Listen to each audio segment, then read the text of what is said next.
दिल्ली की चकाचौंध भरी गलियों में दो जिंदगियां एक अजीबोगरीब तरीके से आपस में जुड़ने वाली थीं।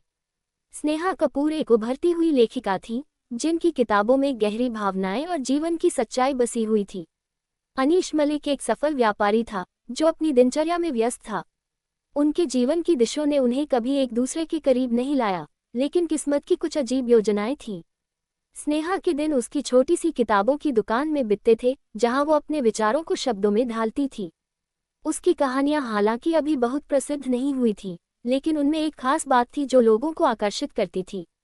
अनीश अपने बिजनेस के सिलसिले में अक्सर व्यस्त रहता था और उसकी जिंदगी व्यापार की जटिलताओं में उलझी रहती थी। एक दिन स्नेहा को अपनी दुकान में एक अजीब से पैकेट मिला।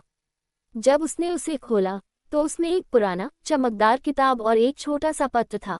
मुझे लगा कि आपको ये किताब पसंद आएगी, अनीश मलिक।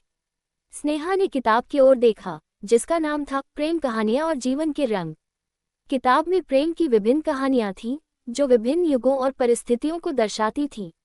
स्नेहा ने एक बार में किताब को पढ़ना शुरू किया और खुद को इन कहानियों में खोया पाया। इसी दौरान अनीश ने स्नेहा की किताबों की दुकान का विज्ञापन देखा और उसकी कहानियां पढ़ी।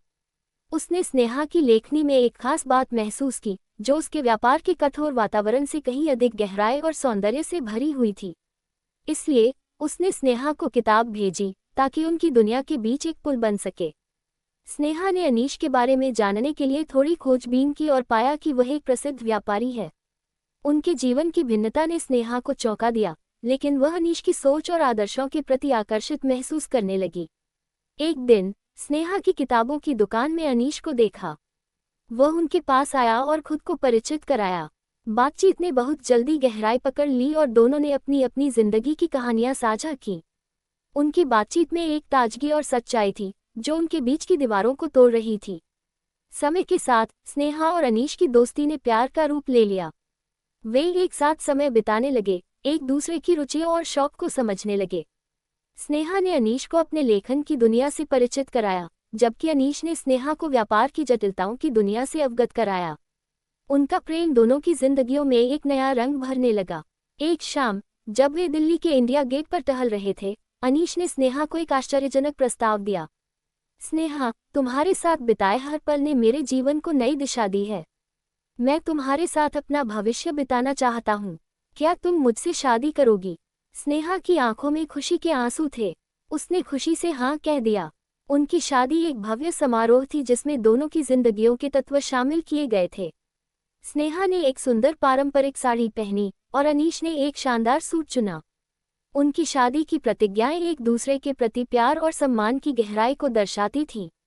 शादी के बाद स्नेहा और अनीश ने मिलकर एक खूबसूरत जीवन बिताया। स्नेहा ने अपनी लेखनी को और भी ऊंचाइयों तक पहुंचाया, जबकि अनीश के व्यापार ने नई ऊंचाइयों को छुआ। वे एक दूसरे के सपनों को पूरा करने में मदद करते रहे और अपने परिवार को भी उसी प्रेम और समझ के साथ पाले। उनकी प्रेम कहानी ने साबित कर दिया कि सच्चा प्रेम हर बाधा को पार कर सकता है और कभी-कभी सबसे अजीब मेलजोल भी सबसे सुंदर यात्राओं का कारण बन सकते हैं। और इस तरह स्नेहा और अनीश ने अपने जीवन को एक प्रेम भरी यात्रा के रूप में बिताया, हमेशा एक दूसरे के प्रति आभारी और प्रेमपूर्ण रहे। योजक चिन्ह